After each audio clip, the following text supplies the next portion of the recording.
First of all, I want to thank Dee for asking me to share my journey. My name is Tene, and I am an author, a self-love advocate, and yeah, that's what I do. So my story sort of began when I had graduated university, and I studied law, and I was working as a legal assistant, and I was pursuing a career in law.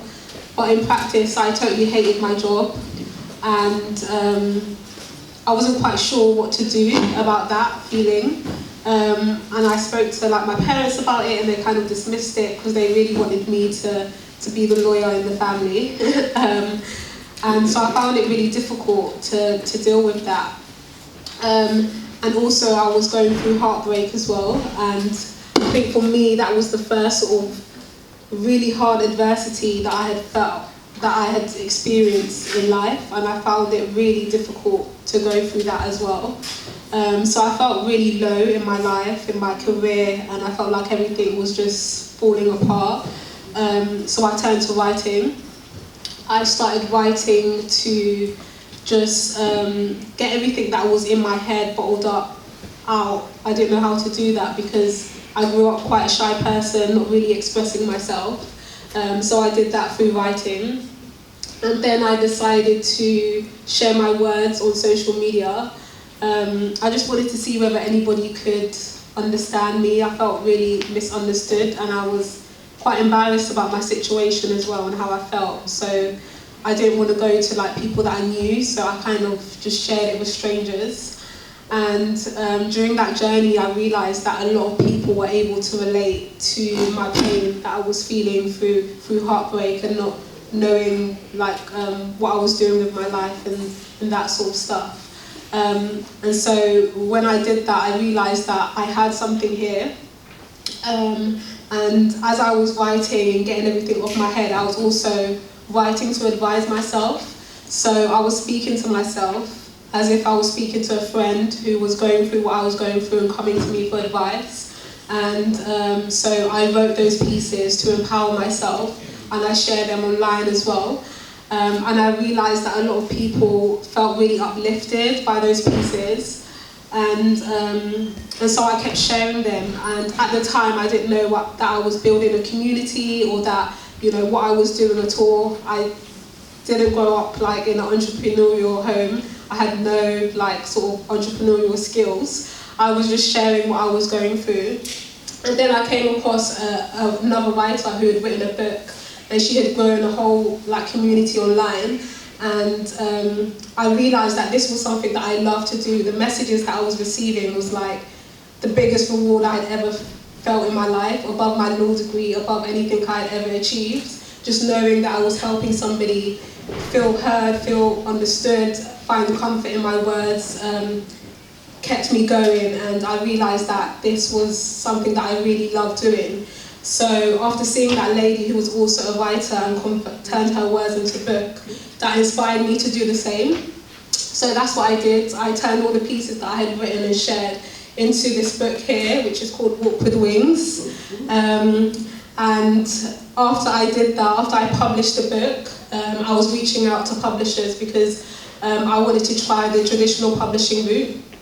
And I was emailing so many, and I kept persisting. I kept emailing the same ones over and over again until one publisher finally responded to me, and they're called The Good Quote. So if you don't know them, they're quite big on social media. They have quite a huge following, and they read the book and they said that they would be happy to republish with them, and that sort of changed my life in one sense, because when they republished the book, my audience grew massively from about 5,000 to over 50,000. I had celebrities like Khloe Kardashian, Wesley Snipes sharing my words, so it was quite huge. And that was during the darkest time of my life, and I sold over 10,000 copies of the book as well. Thank you. And things were going really well. I was saving from the royalties that I was making, and my plan was to start investing. So I was learning about that by reading books and things like that. And my mum was really pushing me as well to get on the property ladder. So I did that in lockdown. So I bought my first property two years ago, a flat, which is now rented. I chose to stay at home with my parents to carry on saving. So things were going really well, and then all of a sudden I had sort of a backlash on social media. Somebody had saw my words and felt like it was similar to something somebody else had wrote, and that was my first experience of, I think, how, I don't know, social media can sort of turn on you, and I found that really hard. And I know Dee was one of the first people to call me and ask if I was okay, because I felt really low during that, and I felt like my passion has just turned into something, I don't know, something that, I don't know, a bit scary. I don't know how to explain it, but it just felt really, I just felt really down. And that's when I realised that, you know, in this world, and when you're doing something, and, you know, when you build a big audience, you've got to really develop thick skin, because there'll always be somebody to criticise you, somebody who doesn't like what you're doing, or someone to find something to, you know, bring you down.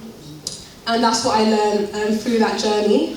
So I had a bit of a break from writing because of that. And then I decided, you know what, this is my love, I'm going to keep going, keep sharing, learn from the experience. And that's what I did. I'm going to share a piece which is called I Deserve.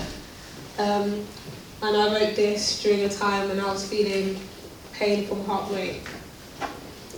I deserve to be loved.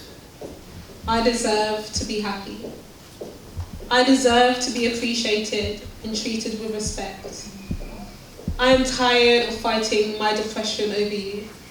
I am tired of settling for what I don't deserve. I am done with treading on broken glass. I give up on tolerating less than my worth. Now I'm dropping anyone who disturbs my peace, and I'm blocking anyone who makes me feel unwanted. I'm slashing my way out of toxic relationships and asserting my dignity and pride.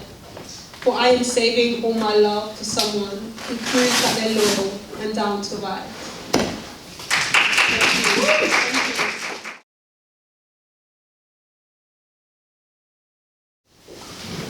There's lots of things that I do, but poetry, spoken word, isn't one of them. So this is actually my niece, Tishy Thomas, who is in the front there.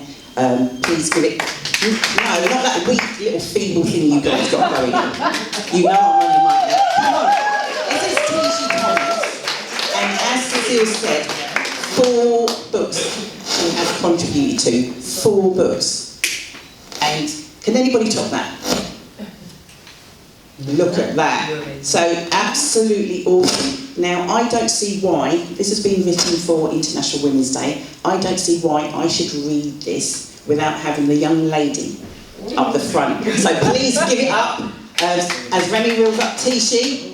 And yeah, so whilst I read this, Tishy, on your behalf, give her a round of applause as she comes to the front, guys.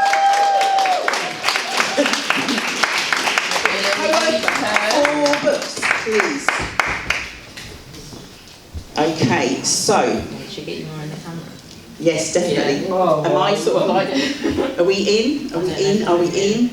Because we do have some people watching on Zoom. My driving clearly isn't very good. She just passed her test, by the way. That's Remy I'm talking about. Greetings, sweetie. So, do you think we should read this for these people here? Yeah. Because you've written it for... So this was written for International Women's Day. This was written on the 7th of March.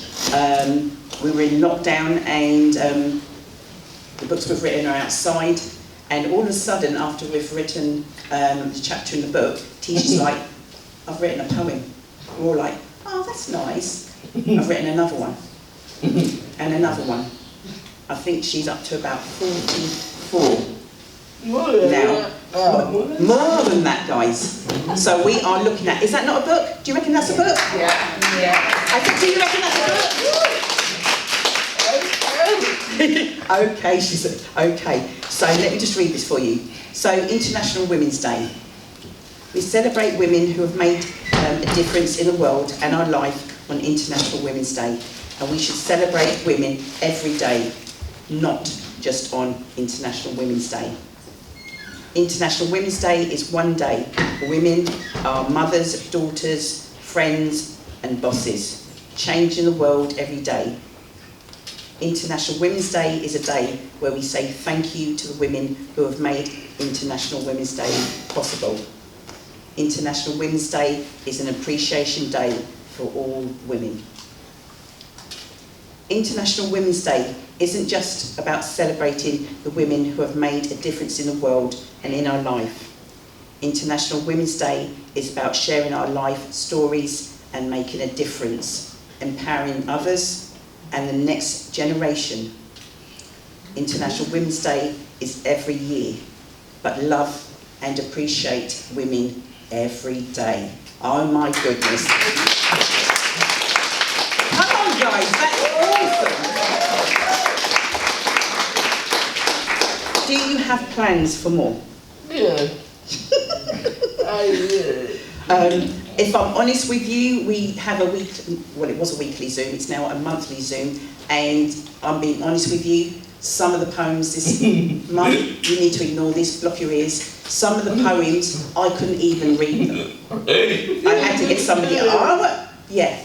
So if you were in a shop, you know, if I say top shelf guys, you get my message. So that's the kind of thing. So do not be fooled by this young lady. So that's all we've got to say, over and out for us for now. But give it up for the lovely Tishy Thomas guys.